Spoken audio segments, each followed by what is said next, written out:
বিশ্ব পরিবেশ দিবস উপলক্ষে আগরতলা বাণী বিদ্যাপীঠ স্কুল এনএসএস ইউনিটের উদ্যোগে বৃক্ষরোপণ করা হয়।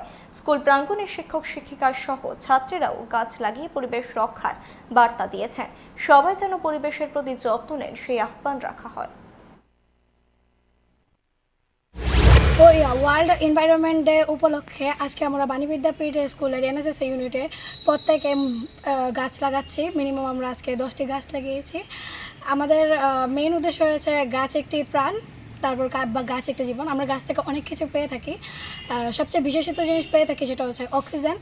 আমরা প্রত্যেকটি একটি গাছ থেকে সারা বছরে 360 কেজি একটা অক্সিজেন পেয়ে থাকি, যার জন্য আমরা দেখছি যে নানান জায়গায় রাস্তা বড় করার জন্য ওইখানে চারিদিকের বড় বড় গাছপালাগুলিকে কাটানো হচ্ছে, কিন্তু গাছ লাগানো হচ্ছে না। ঠিক আছে, যার জন্য আমাদের পরিবেশটা একটু দূষিত হচ্ছে, বায়ু দূষণ হচ্ছে অনেকটা বিশেষ পরিমাণে, প্লাস অন্যান্য দিক থেকেও অনেকটা দূষিত হচ্ছে।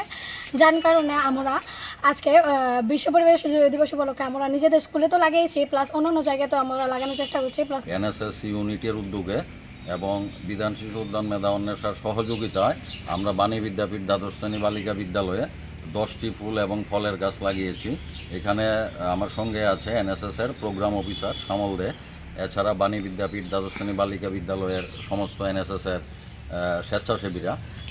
এছাড়া আমরা আজকেই বিশ্ব পরিবেশ দিবস উপলক্ষে বিশালগড় মাদ্রাসা এবং বর্ণারায়ণ মাদ্রাসাতে আমরা বৃক্ষরোপণ এবং আলোচনা সভা রেখেছি।